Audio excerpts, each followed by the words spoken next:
What's poppin' Real 16 TV? It's Cuz OP here, back with another reaction. This time I'm reacting to Hassan Campbell and Tax Tone getting 30 years, calls Troy Avenue a coward.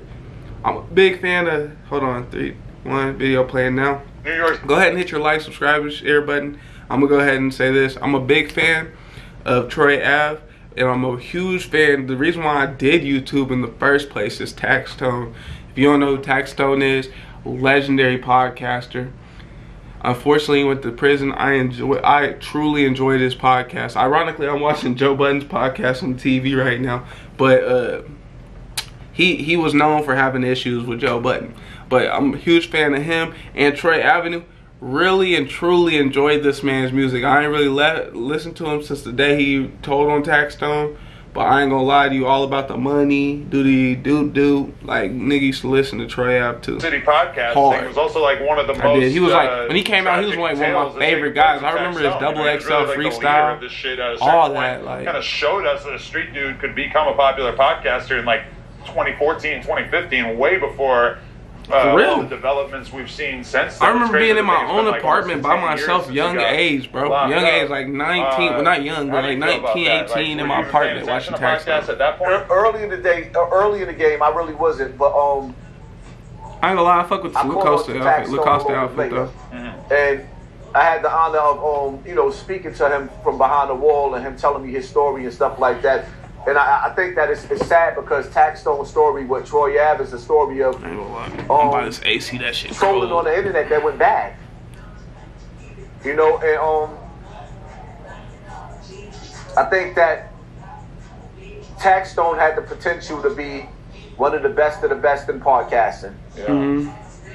You know, and if he wasn't already to be learned from other people that's coming up. Because to be honest, I think there's a difference between being like one of the greatest and being like the rapper's rapper or the YouTuber's YouTuber. Like, I feel like the YouTuber's YouTuber, right? I feel like in the case of Tax Stone, he was a YouTuber's YouTuber. Like, YouTubers knew who the fuck he was for sure. It's just regular Joes didn't know who he was all the time. But like, YouTubers know Tax Stone. Anybody that does a podcast, if they don't know, maybe Joe Rogan, maybe y'all go ahead and say he might not know him. But anybody that look of this tone to Latino to any type of urban person, white, black, whatever, if you urban, you know who Tax Stone is. I truly believe that. We're gonna continue the video. Because shit can get tragic when if you don't, look him up. Because just because he blinds the walls doesn't mean he's not a human. He's still there doing it. Beef, and then he got into a position of power.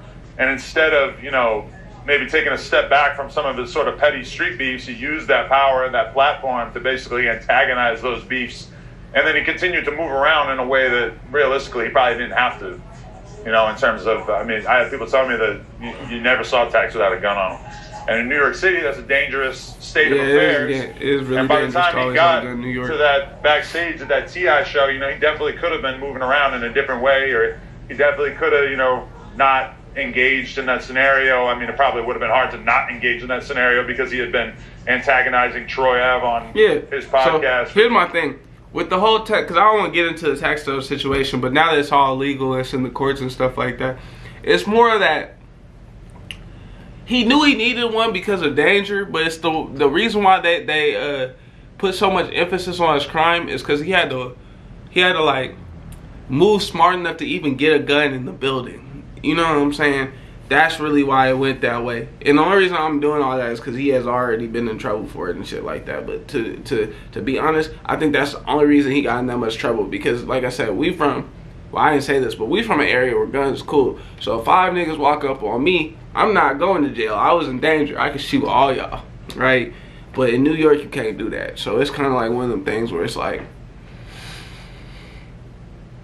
I don't know. I don't think he necessarily was trying to be a menace as much as he just was like, I already antagonized y'all, it's too late, I'm gonna protect myself. Tax, see, the thing about it is that if he was in the South, he'd be able to carry a gun. These laws in New York, you can't be a personality as big as me, as big as Tax Stone, and not move around without a gun. Because if you get caught without, like, you have to say, okay, do I be judged by 12 jury?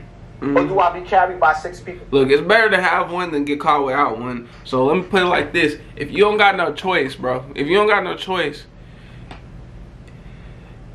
hold on. If you don't got no choice but you got money, you should buy security. Let's go there. You should buy security. You should have a dude with you with a legal gun on him. There should be somebody there protecting you. But I'm gonna also say this: if your life is in danger, you need to protect yourself at all costs. If these motherfuckers is gonna kill you, whether that be gun, that be knife, you throw a rock through this nigga window, I don't give a fuck.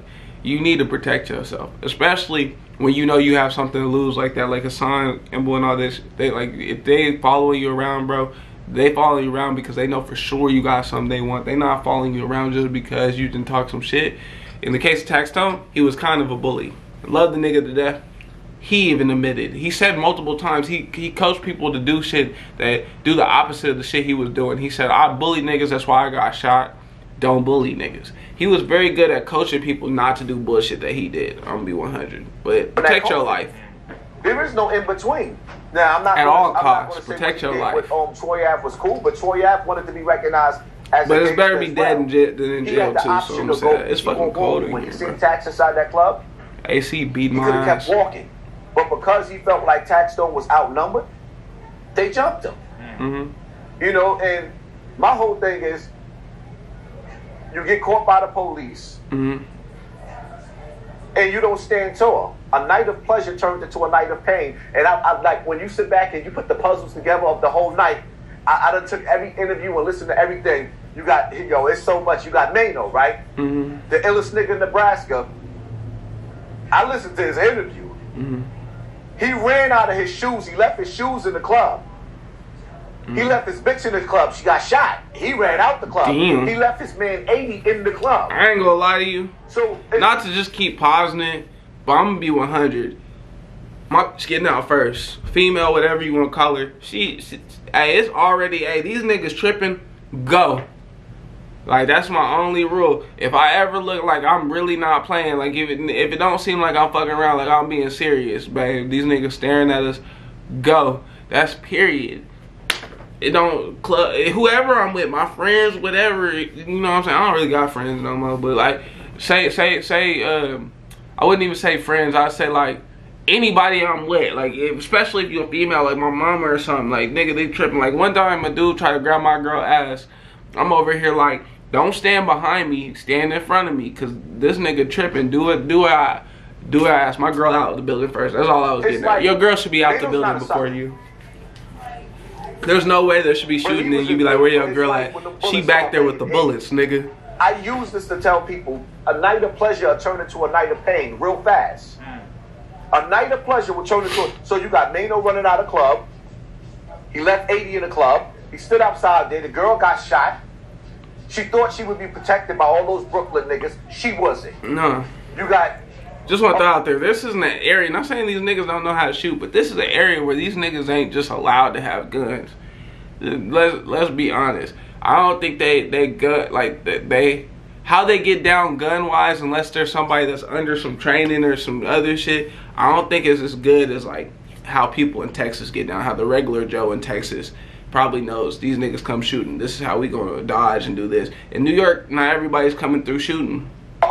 Some people are, but it's probably not all the time. You know what I'm saying? Well, it probably is all the time, but you know what I mean. It's less frequent. That was a respected dude, a strong dude. He's dead. He lost his life behind egos. Niggas get stabbed. And now, there.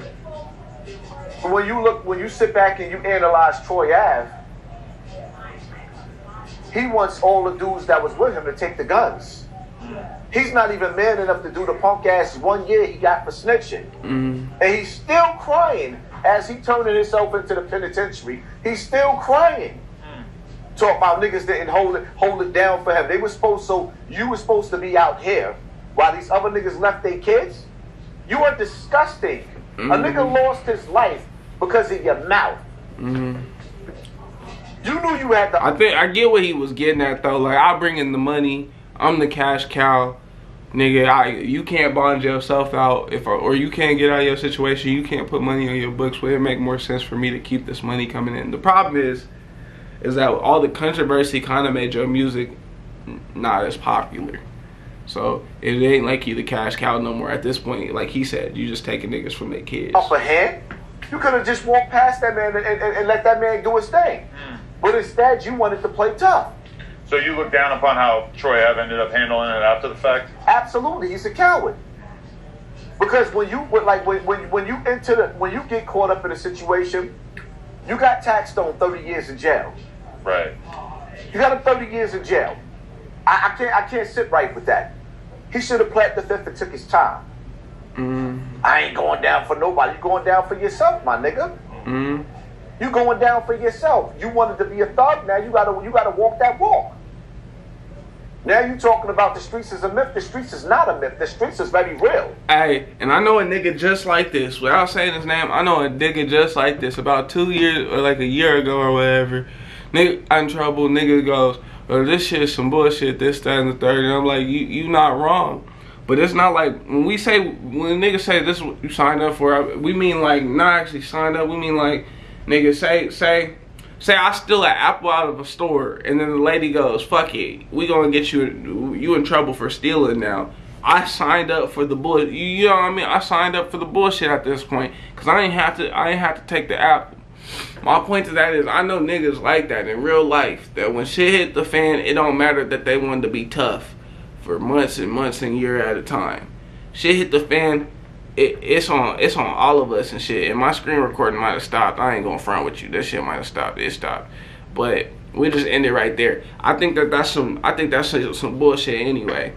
Cause some of the time it always be like that. It be like, it don't matter if you got a girl pregnant. Say you got a girl pregnant or whatever. Once shit hit the fan, you ain't this bitch. Like, I know niggas like that. Like, nigga, I don't want to take care of no baby. I know girls like that too, you know, if we being honest. But you know what I'm saying? Like, it's like, nigga, you signed up for the baby. You shouldn't have been shooting the club up for lack of better choice of words. You shouldn't have been, you know what I'm saying? You shouldn't have been having unprotected and shit like that. For lack of better choice of words, you should have been protecting yourself. You chose not to do that. Now you got a baby. Now you out here tripping. That's what you signed up for, nigga. You know what I'm saying? That's what you signed up for. You rolled the dice. Some nigga get some bullshit disease. Some niggas get a baby. Some niggas get to go another round of rolling the dice. That's how this shit works. I just don't think that shit is cool. I agree with the whole Trey Avenue thing. Because if you go research it, go look into the shit, and you'll see what we mean. Well, what he means. It's kind of like he didn't have to do nothing. He could have let his friends handle the business. He didn't have to do nothing that he picked up. And all that shit. Without giving too much details, just go research it. But continue to like, subscribe, and share. Holler at me. Bye.